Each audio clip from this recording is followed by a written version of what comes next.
Welcome back. In the previous module, we looked at plans theme. As part of this module, we are going to look at risk theme. The purpose of risk theme is to identify, assess and control uncertainty and as a result, improve the ability of the project to succeed.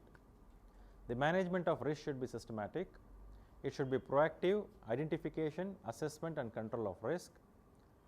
Aim should be to support decision making through a good understanding of risks. Management of risk should be performed throughout the life of the project. A risk is an uncertain event or set of events that, should it occur, will have an effect on the achievement of objectives. Depends on probability and impact. Threat refers to negative impact, opportunity refers to positive impact. In the project context, it is the project's objectives that are at risk. As risks are uncertain events, they may occur at strategic level, program level, project level or operation level as depicted in the diagram. Risk management. Risk management is the systematic application of procedures to the tasks of identifying and assessing the risks and then planning and implementing risk responses and communicating risk management activities with stakeholders. Risk should be identified, assessed, controlled throughout the project life cycle. For effective risk management, risks that might affect achievement of objectives need to be identified, captured and described. Each risks need to be assessed to understand its probability, impact and timing so that it can be prioritized. The overall risk exposure needs to be kept under review. Responses to each risk need to be planned and assigned to the people to action and to own risk responses need to be implemented, monitored and controlled. Risk exposure refers to the extent of risk borne by organization at the time of assessment. Risk appetite is an organization's unique attitude towards risk. Risk budget is a part of project budget set aside to fund specific management responses to risks.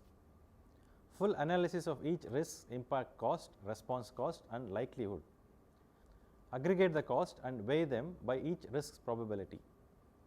Risk management approach defines mechanism for control of and access to risk budget.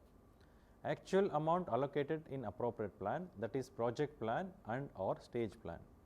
PRINCE2's minimum requirement for risk theme are defining risk management approach, maintaining some form of risk register, ensuring that project risks are identified, assessed, managed and reviewed throughout the project life cycle. Uses lessons to inform risk identification and management. Risk management approach. The purpose of risk management approach is to describe how risks will be managed on the project. It includes the specific processes, procedures, techniques, standards and responsibilities to be applied. Risk management approach should capture introduction, risk management procedure, tools and techniques, records, reporting, timing of risk management activities, roles and responsibilities, scales for probability and impact, proximity, risk categories, risk response categories, early warning indicators, risk tolerance, risk budget, whether risk budget will be established and if so, how it will be used. Risk register. The purpose of risk register is to provide a record of identified risks relating to the project including the status and history. It is used to capture and maintain information on all of the identified threats and opportunities relating to the project. Risk register comprises of risk identifier, risk author, date registered, risk category, risk description, probability, impact and expected value, proximity, risk response categories, risk response, risk status, risk owner and risk actioning. Risk management procedure.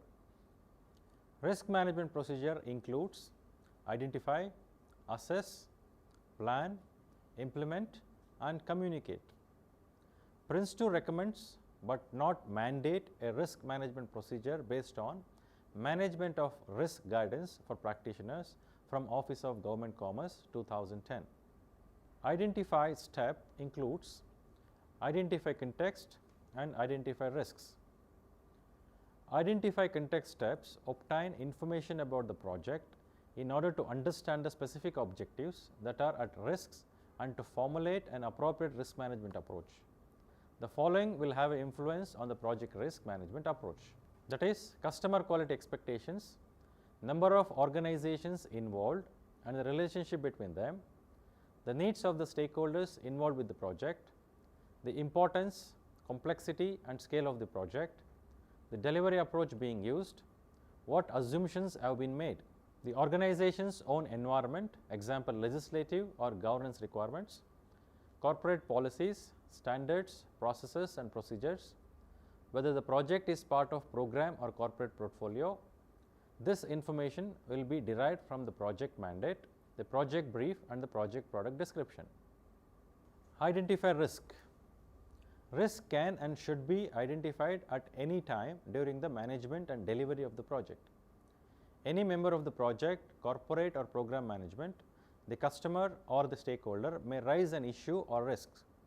PRINCE2 recommends that risks are captured in the risk register as soon as they are identified. Risk description. Risk description is a useful way of expressing risk is to consider following aspects of each risk, that is risk cause, risk event and risk effect. Risk cause. This should describe the source of risk, that is the event or situation that gives rise to the risk. These are often referred to as risk drivers. They are not risks in themselves, but the potential trigger points of the risks. These may be either internal or external to the project. Risk event. This should describe the area of uncertainty in terms of the threat or the opportunity. Risk effect. This should describe the impacts that the risk would have on the project objectives and should the risk materialize. The cause, event and effect relationship could also be expressed. Assess step includes estimation and evaluation of risks. Estimate the probability of threats and opportunities, the impact of each threat and opportunities, the proximity of the threats and opportunities, how the impact may change over the life of the project, whether the project team is best placed to manage the risks. Evaluate refers to the combined effect of the individual risks needs to be understood to determine if the overall risk exposure of the project remains within the risk appetite determined by the organization and as interpreted and applied by the project board. If the risk exposure is greater than the organization's risk appetite, then control actions will need to be planned in response. Risk appetite and risk tolerances should also be evaluated, where risk appetite refers to an unique attitude towards risk taking that in turn dictates the amount of risk that it considers acceptable by an organization. Risk tolerance is the threshold levels of the risk exposure that the appropriate approvals can be exceeded, but which when exceeded will trigger some form of responses. The plan step involves identifying and evaluating the appropriate risk response to remove or reduce threats and maximize opportunities. Risk response for opportunity risks are exploit, enhance, transfer, share, accept and prepare contingent plan. Every risk response implemented will have a residual risk. Residual risk is a risk when a threat is reduced rather than removed. The remaining risk is called residual risk. Secondary risk is a risk when the response to the risk result in change to some aspect of the project. It may lead to secondary risk. Implement step ensures that the planned risk responses are actioned, their effectiveness is monitored and corrective action taken if required. Ensure that there are clear roles and responsibilities allocated. Risk owner manages all the aspects of a risk. Risk actionee carries out risk response actions to respond to a particular risk or a set of risks. Same person may perform both the roles. Allocating too many risks to one person should be avoided. As part of communicate step, communication happens to all internal and external stakeholders through checkpoint reports, highlight reports, end stage reports, end project reports and exception report. Key aspects of communicate steps are continuously identify new risks and remove risks that are no more relevant. Encourage all stakeholders to participate during communication. Just to summarize, as part of this module, we went through risk theme, which spoke about describing the risk, risk management, risk responses, risk register and risk management procedure. In the next module, we are going to look at change theme. Hope to see you there.